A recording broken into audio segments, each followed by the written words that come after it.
A receptionist told him he didn't belong in the building, mere moments before he was due to finalize a $42 million agreement. What unfolded next brought an entire corporation to its knees. The rain wasn't a downpour, just enough to obscure the glass doors outside Holston and Royce Consulting in downtown Minneapolis. Inside the marble-tiled lobby, fluorescent lights hummed, and the subtle aroma of fresh espresso permeated the air. People in finely tailored suits hurried past, earbuds in place, eyes fixed on their phones. Everyone seemed to be on a mission. Terrence Dupree entered, initially unnoticed. He wore a dark navy trench coat, practical rather than designer, and carried a leather brief that had clearly seen years of use. No luxury watch adorned his wrist, no security detail accompanied him. Just a tall black man 44 with clear eyes and a composed demeanor that didn't demand attention, but perhaps should have. The receptionist looked up from her desk as he approached. Her name tag read Megan, and she couldn't have been older than 26. Blonde bob, thick lashes, and AirPod in one ear. She barely met his gaze before her eyes darted to the clock behind him. "Hi, I have a 10 a.m. with the executive board," Terrence said, his voice steady and polite. She blinked at him. "For what department?" "I'm here to meet with the board of directors." "It's scheduled." "I'm Terrence Dupree." He paused, giving her a moment to process the information. Instead she smirked. "Right. You with what again? Sales? Vendors don't use this entrance." "No," he replied calmly. "I'm the CEO of D-Tech Solutions." She leaned back in her chair as if disbelieving every word. She glanced down at her monitor with a theatrical sigh. "I don't see your name here," she said. "Maybe you have the wrong building." He didn't flinch. "This is 1224 Wabash Avenue, right?" She rolled her eyes. "Yeah, but like I said, we don't let outside vendors wait around up here. If you're dropping something off, go through loading back in trance." Terrence paused for just a second, not because he was unsure what to say, but because he'd witnessed this scenario before. He didn't argue. He didn't flaunt credentials or create a scene. He looked at her for a beat, gave the slightest nod, and then turned towards the exit. As he reached the door, a junior associate stepped off the elevator. A young man, likely fresh out of college, froze mid-step when he saw Terrence. His eyes widened. "Mr. Dupree," he said, breath catching. "Wait, sir, you're here early, there's still." Terrence gently raised a hand. "No worries," he said without breaking stride. "Tell them thank you for the opportunity." He pushed open the door and stepped back into the street. The associate stood frozen, mouth agape, before the elevator doors closed behind him. Back at the front desk, Megan returned to scrolling on her phone, oblivious that her smirk was about to become the most costly in company history. But what they didn't know was whom they'd just turned away. Terrence Dupree wasn't born into power. He wasn't handed keys to corner offices, trust funds, or polished networks. He was born in Mobile, Alabama, in a two-bedroom house that listed slightly to the left after a storm in '92. His mother worked nights as a hospital custodian, and his father, when he was present, ran car repairs from their driveway. Terrence learned early how to make things function, even when they weren't supposed to. What he lacked in privilege he compensated for with precision. He wasn't loud, didn't ramble, but when he spoke you listened because he didn't waste words. By the time he was 16 he had already constructed a working desktop computer from discarded school parts. Not for games, but to understand how they communicated. Every night, while other kids were texting girls and sneaking out, he was teaching himself to code on a cracked monitor propped up with a phone book. He got into Tuskegee University on a partial scholarship, graduating in the top 5% of his class. He didn't join a fraternity, didn't attend many parties. He was building something and he knew it. His first company, a small platform for managing mobile team schedules, was coded in a two-bedroom apartment above a laundromat in Birmingham. It failed. He didn't sulk, he reworked it. The second one, same concept, improved delivery, was acquired. But D-Tech Solutions, that was the one that revolutionized the industry.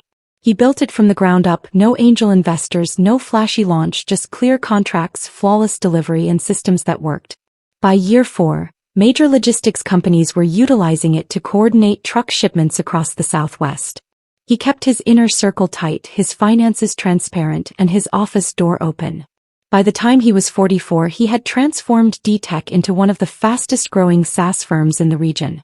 Not Silicon Valley, not New York, not LA. He didn't need those zip codes to validate him. Now Holston and Royce, the firm that just dismissed him, were poised to sign a partnership deal with him worth $42 million. The agreement had been in progress for nearly 7 months. His team had flown out twice. Background checks, paperwork, projections, all cleared. The final meeting was a mere formality. They simply wanted to meet the man himself before closing. They got their chance and they squandered it. Because he didn't walk in with a badge swinging around his neck. Because he didn't conform to their perception of authority. Because their front desk gatekeeper couldn't envision him seated across from their boardroom table. Terrence had encountered this before. At banks, at hotels, even at tech conferences where people presumed he was part of the catering staff. But here's the thing, he didn't get angry. He never did. He didn't take it personally. Not because it wasn't personal, but because granting them that power would have meant they had won something and they hadn't. As he walked down Wabash Avenue, the rain misting against his coat, his phone buzzed twice. He checked the screen. A message from his VP in Phoenix, confirming everything was greenlit for the contract signing next week. Terrence stopped, looked up at the skyline and made a decision right there on the sidewalk. One move. Just one. He scrolled to a number in his phone labeled Travis R. Archon Systems. He tapped. Back in Minneapolis he had one choice and he made it without a single word. The call connected in 2 rings. Terrence, the voice on the other end said, half surprised, half amused. Man, you don't usually call me unless someone's screwed up. Who is it this time? Terrence gave a faint chuckle.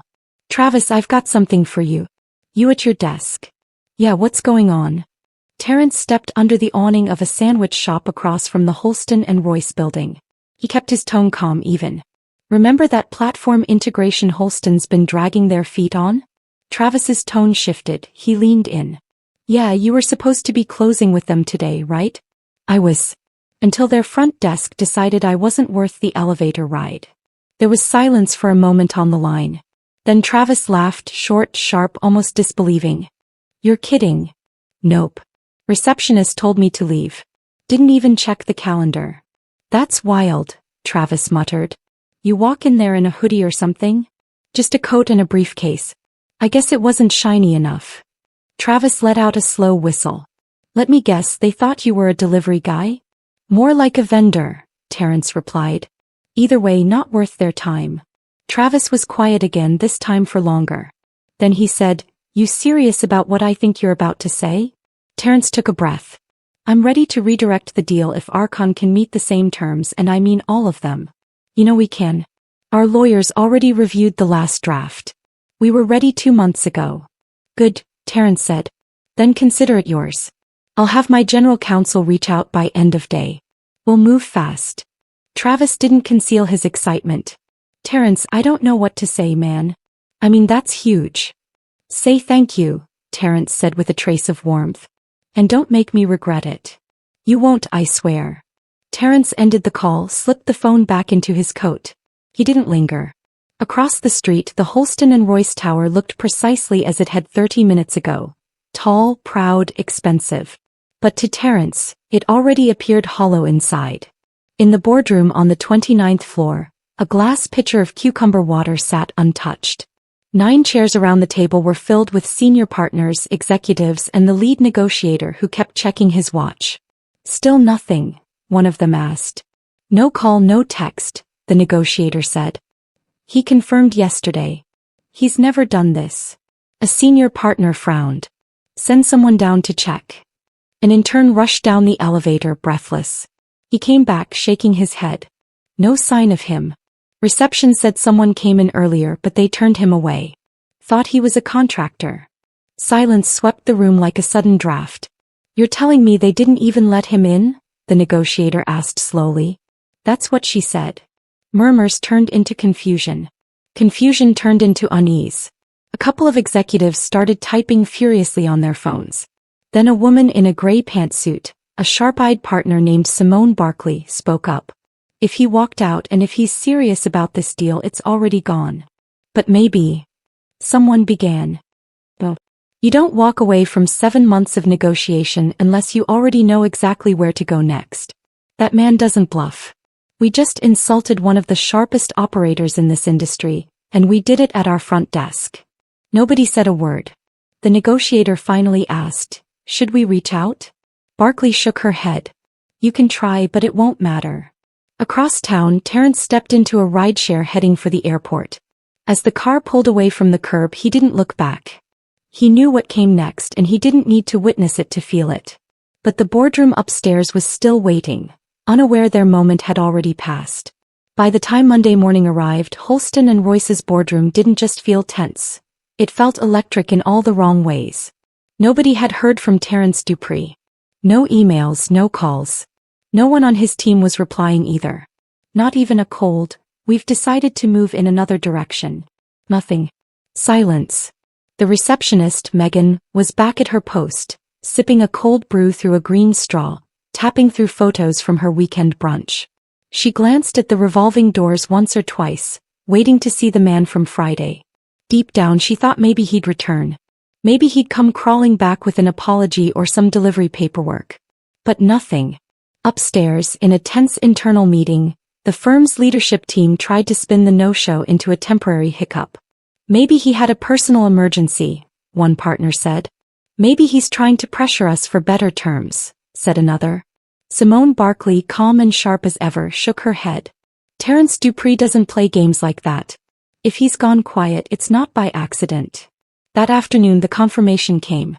Archon Systems, Holston and Royce's closest competitor, posted a formal press release. "We are thrilled to announce a strategic integration with D-Tech Solutions, the leading logistics optimization platform in the Midwest. This partnership marks a pivotal moment in the industry." The email hit inboxes at 2:03 p.m.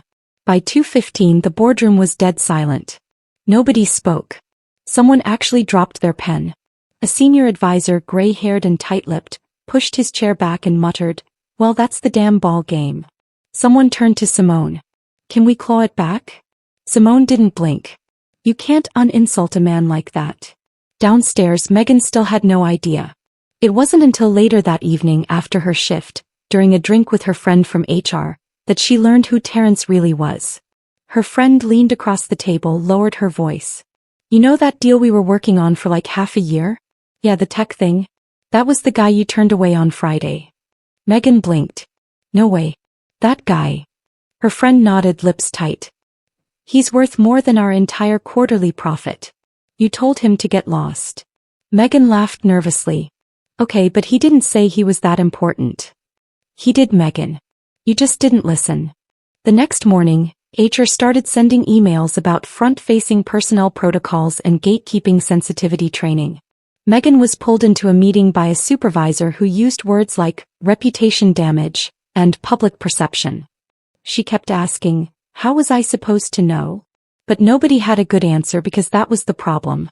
Meanwhile, Terrence was already deep in talks with Archon's executive team. He had moved fast, signing within 3 days. The partnership gave Archon access to D-Tech's proprietary scheduling AI, an advantage that immediately set them leagues ahead of Holston and Royce. Clients started to notice. One by one, companies that had relied on Holston for years began calling with questions, then cancellations, then silence. In a span of 10 business days, Holston lost 3 major contracts and a prospective government pilot deal that had been 2 years in the making. Investors got nervous. Shares dropped 12% in a week. By Friday, one of the senior partners who had vouched for Megan's hiring quietly resigned. But the real consequences hadn't even begun to hit. The Monday after the stock dip, the office didn't feel the same. It felt electric in all the wrong ways. Executives who once greeted each other with handshakes now passed in silence. Hallway conversations ended when certain people walked by. Even the janitorial staff seemed to sense something had shifted. The receptionist's desk sat empty for most of the morning. Megan didn't show up. Word floated around that she'd been placed on unpaid leave pending review. Nobody said it aloud, but everyone knew it had to do with him. The man in the coat, the one she waved away like a flyer distributor. Upstairs in the executive suite, the walls were closing in. The head of partnerships, Mark Keller, had spent the weekend doing damage control, reaching out to clients, explaining the unforeseen disruption in the D-Tech partnership. But every call felt like chasing a shadow. One client from Des Moines didn't even wait for his pitch. "You lost D-Tech," the man said flatly. We'll be moving our business to Archon. In 1 week, the firm had lost over $18 million in projected earnings, and there was no slowing down. Simone Barkley sat quietly at her desk, scrolling through LinkedIn. She knew this moment would come not just because of the blunder but because of what it exposed. Their arrogance had always been their secret weakness. They built success on pedigree, connections, the right image. But somewhere along the way they forgot that real power didn't always wear a three-piece suit. Simone had been the one to push for Terrence's deal from the start. She respected what he'd built. She admired his silence, his restraint. And now, watching it all fall apart, she couldn't even say she was surprised. The press caught wind next. One blog out of St. Paul broke the story. Tech giant D-Tech walks away from major deal after being snubbed in lobby, signs with competitor instead. The headline went viral within hours. Business outlets picked it up. Reddit forums dissected it. Twitter blew up with hot takes. Most people didn't know Terrence personally, but they all had a story like his. A time they were judged, dismissed, underestimated. And now the internet had found its folk hero. People started digging into Meghan's old posts. Screenshots surfaced. Nothing outright cruel, but just enough sarcasm, just enough tone to light the fire Holston and Royce tried to put out. They issued a vague statement about re-evaluating internal procedures and strengthening inclusivity efforts. But nobody cared. The damage had a face and a name. Terrence Dupree, however, never said a word publicly. No statements, no press tour, no tweets. Just silence. And that silence said more than any speech ever could. By the end of the month, the firm's top 2 clients had pulled their contracts. A third one from Cincinnati was in negotiations with Archon, citing confidence concerns. Behind closed doors, senior leadership had a different conversation. They blamed each other. Some wanted heads to roll. Others called for a total rebrand. Mark Keller resigned that Thursday, effective immediately. And Meghan? She was quietly let go. No farewell email, no HR send-off. Just a manila envelope and a short walk to the elevators. She didn't look angry when she left, just stunned, as if the weight of it hadn't really landed until the doors closed behind her. But everyone else knew it. The dominoes had fallen, and the hands that tipped them didn't belong to someone loud or angry. They belonged to someone quiet, someone who didn't need to scream to be heard. But the final blow came from the most unexpected place. 2 months later, just as Minneapolis was thawing from a stubborn March cold, Terrence Dupree returned. He didn't announce it. No emails, no calendar invites, no cameras. He walked in through the same glass doors wearing the same dark coat, carrying the same worn briefcase. Only this time the security guard on duty stood up as soon as he saw him and radioed upstairs. Within minutes, someone from the executive floor was on their way down to meet him. Terrence didn't speak to the front desk. He didn't even glance at it. There was no Meghan there anymore. Just a quiet temp named Rosalind who offered a polite good morning, without recognizing the man in front of her. He nodded once, barely, and waited. Simone Barkley was the one who greeted him. She stepped off the elevator in a tailored black coat, her expression unreadable but not cold. She didn't offer a handshake right away, just a quiet Terrence, as though she were acknowledging something overdue. He returned her name with the same calm tone. "Simone. Appreciate you coming," she said. "Even if it's not for what we hoped." He didn't reply to that, not right away. They walked together to a small private conference room on the 3rd floor. Nothing fancy, no big views. Just 2 chairs, a table, and a carafe of coffee someone had thoughtfully left, though neither of them touched it. Simone sat down. "I'll be straight with you. The firm's taken a beating. We lost 5 major contracts, 2 more are pulling back. Our reputations, well, you know." Terrence said nothing. "We've made changes," Simone went on. "The people responsible for what happened, they're no longer with us." "That's good," Terrence replied calmly. "But that's not really why I'm here." Simone folded her hands. "Then why?" Terrence looked her in the eye. "Because someone asked me if I was ever going to say anything publicly about what happened." She held his gaze, waiting. "And I told them no," he said. "Because I wasn't interested in revenge. That's not how I work." Simone exhaled a subtle, almost invisible breath of relief. "I came," he added, "because I needed to see what I walked away from. To remind myself I made the right call." There was silence between them, sharp but respectful.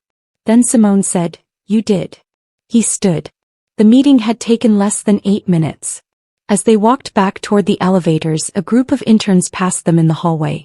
One of them, a young black woman in a brown blazer, slowed when she saw Terrence. Her eyes widened just slightly, just enough to let him know she knew exactly who he was. She didn't say anything, just gave a respectful, subtle nod. He returned it.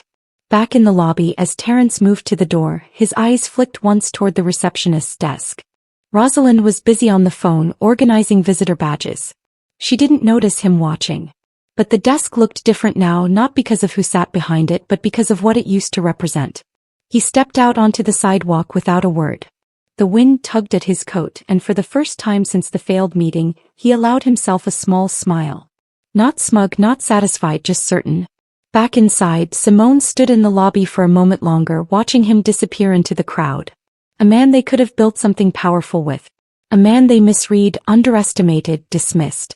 And yet he'd given them the rarest gift of all, grace. But the lesson stayed with everyone who witnessed it.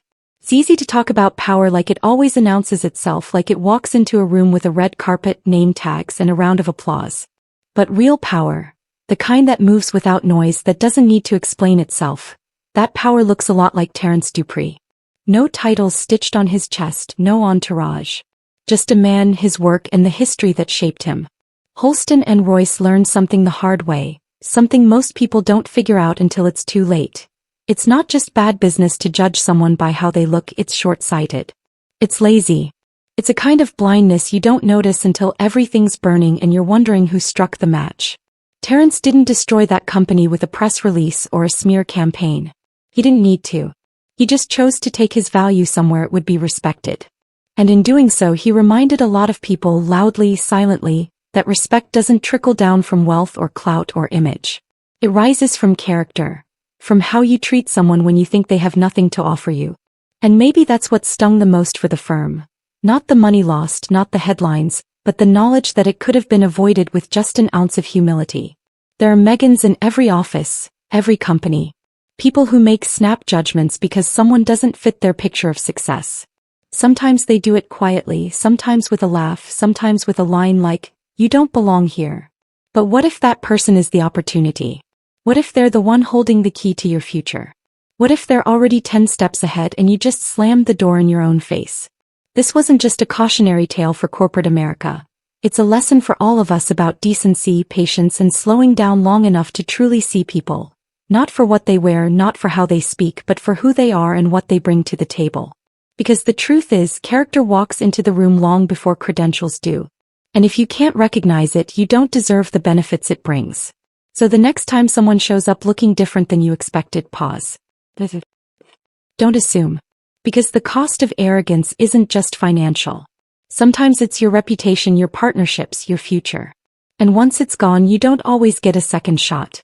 If this story made you think or hit close to home, don't scroll past. Share it. Talk about it.